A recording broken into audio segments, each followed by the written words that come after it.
the Nostril, and it's a beautiful fall day that finally feels like fall here in Tennessee.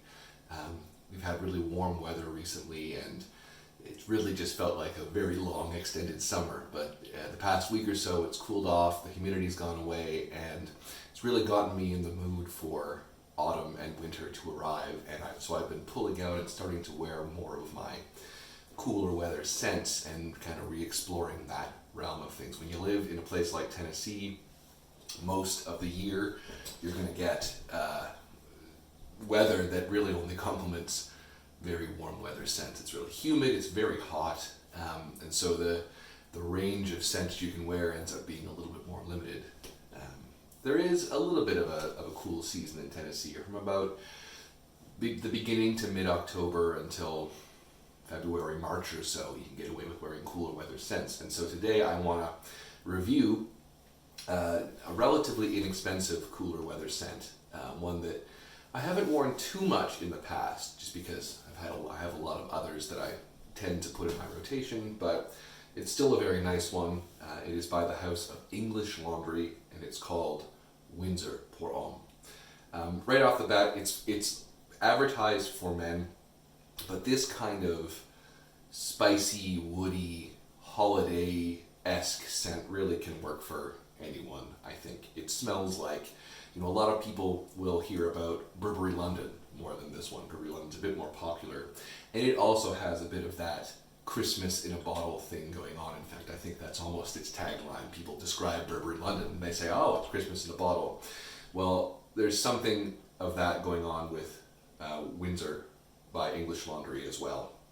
The presentation is pretty much the same as other men's English Laundry scents in the line. You have this kind of relatively flat bottle, gold plastic top, relatively hefty. For a designer, it's not bad. The sprayer, I'll spray and you can see just how much wide spray, but not actually very much comes out. So it's very wide, but you're going to have to spray a little bit more to get the same application as you would say for, and I have it right here, Burberry London. It's a bit more of a narrow spray, but you get a little bit more juice on your body when you spray it. Ooh, that's way stronger. The color's nice. I really like this kind of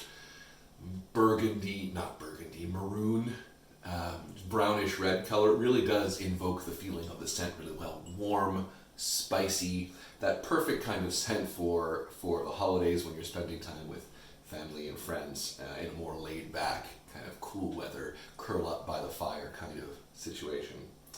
So let's talk about how it smells.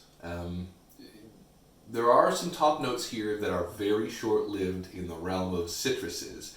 There's bergamot, there's grapefruit, there's just generic citrus fruits, and then there's green apple. I think the apple stands out most. I'm going to spray it on my hand. I have the dry down right here, but I'm going to reapply so you can hear about the way the top notes open the scent. Okay, so yeah, right off the bat, there is some citrus going on. There's some aldehydes that are happening too that kind of give this a bit more of an old-fashioned sense to it. But then there's this apple, and the apple is immediately starting to interact with the spices that you find in the heart notes, and it gives the sense of a fragrance of a kitchen where there's an apple pie in the oven, and there's a fire crackling in the background. Maybe there's a Christmas tree over there too. Really nice, really fits that mood for the holiday season. On that note, in terms of versatility, I'm sure you can tell already, this is a very particular scent for a very particular set of occasions. So in terms of versatility, it's going to work well for fall and winter, not so much for spring, definitely not for summer. This is going to be really jarring if you are wearing this in a situation where it's hot and humid. That said though, those opening notes, they really don't last very long, maybe 5 minutes tops. But they're really not supposed to be the stars of the show. The stars of the show here are spices. Spices complemented by a woodiness that's kind of lingering underneath but never really takes the center stage. In terms of spices, we get cinnamon right off the bat. Cloves. Cloves come out, the more this fragrance dries down and opens up, the more that kind of slightly darker clove scent comes out. The spices at first are really cheerful and vibrant. So there's definitely cinnamon, there's definitely some pepper, there's cardamom for sure, and tobacco as well. Tobacco's in the base, but it comes out pretty early too. And that's it's a pipe tobacco for sure. It's sweet, it's aromatic. There's really kind of a nice sweetness to the scent that's going on that isn't overpowering. The sweetness really isn't doing anything to take the lead here. It's really just supporting the spicy notes to bring them out and draw them out a little bit. They linger a little bit longer in your nostrils because of that sweetness. And because of that, you're kind of allowed to experience them a little bit more. There's also, I think, some saffron that's contributing to that sweetness, and definitely in the base there's tonka bean and there's amber. And so there, as the fragrance dries down, and at about the 30-minute mark, that tonka bean comes out along with some vanilla in the base as well. And if you're up really close to it, I think the vanilla is maybe slightly oversweet. The tonka is really kind of playing in with it, and it gives you that slightly cloying note, but only really if you're right there up to it.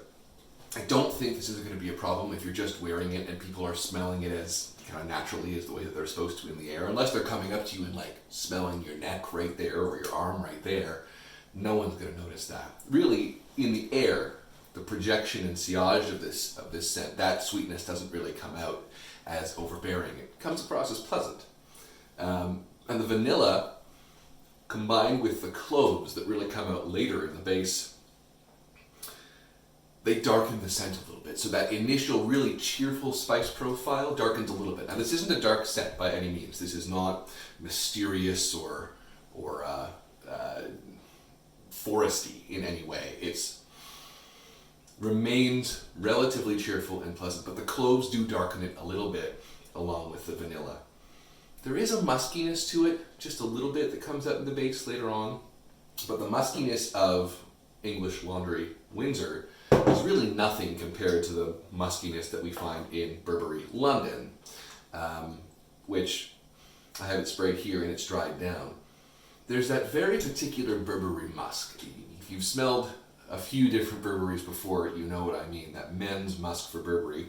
There's a women's musk for Burberry that's very particular too, but there's a specific men's musk thing that Burberry has going on, and it's definitely present here.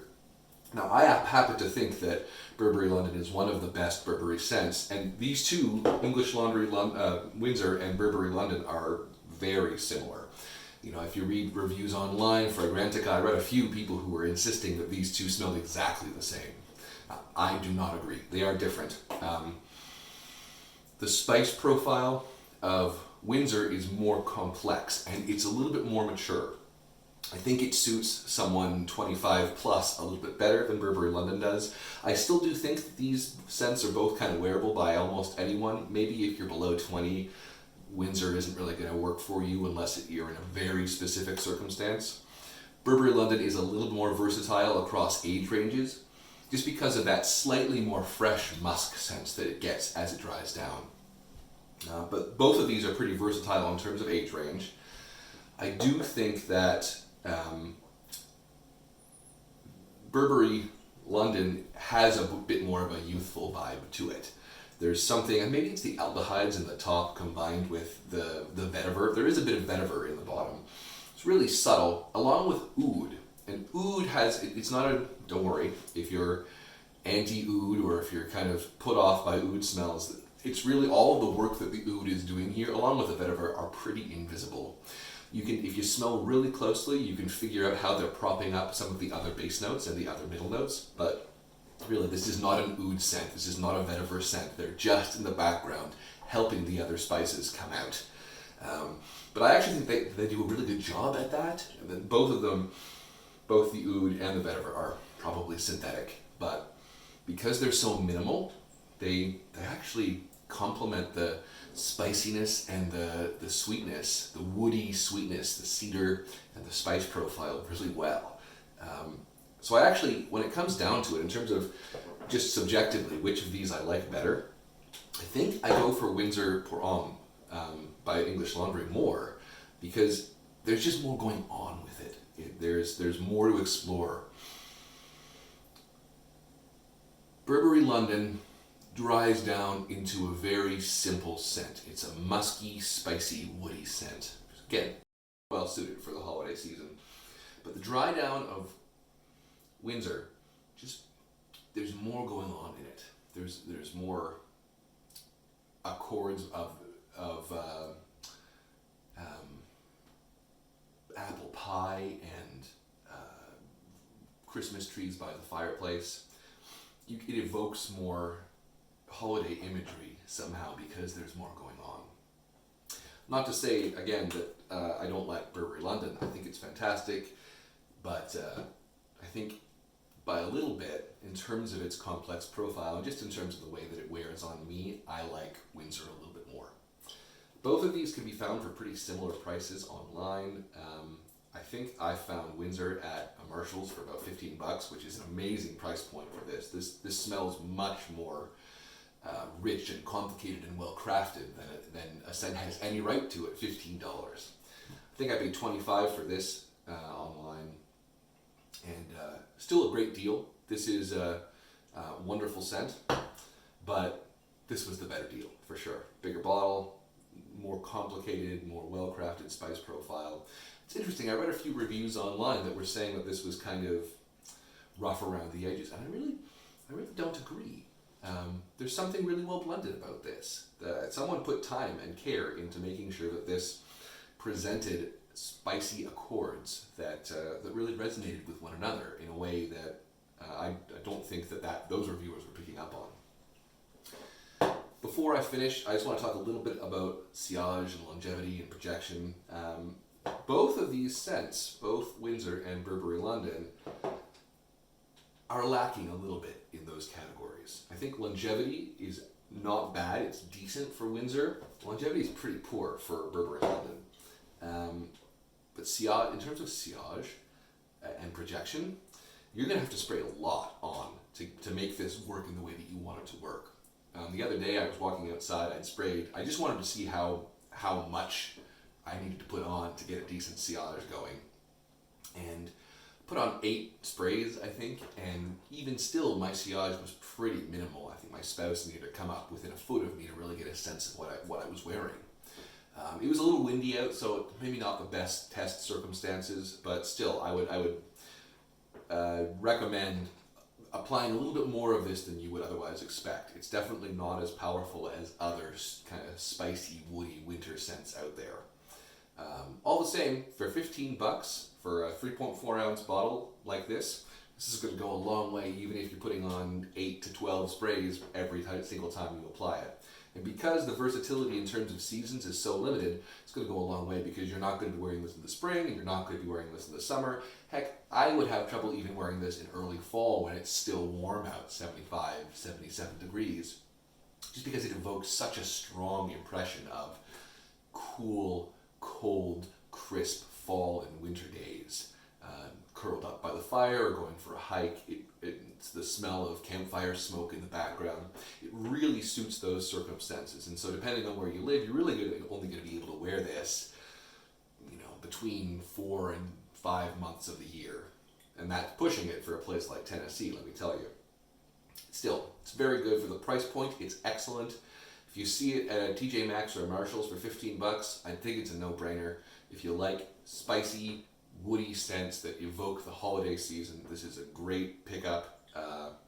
Definitely comes recommended from me, but do tend to spray a little bit more if you want people to notice you around because its sillage and projection are a little bit limited. Thank you very much for listening. If you're interested, we do put this into decant bottles. If there's a link below, or if you visit the Nostril.com, you can link to, there's a few different places where you can buy bottles full or get decants. So follow those links, and if you're interested in testing this scent, we can make it happen. Thanks very much. I'm Daniel, this is the Nostril. We'll see you next time.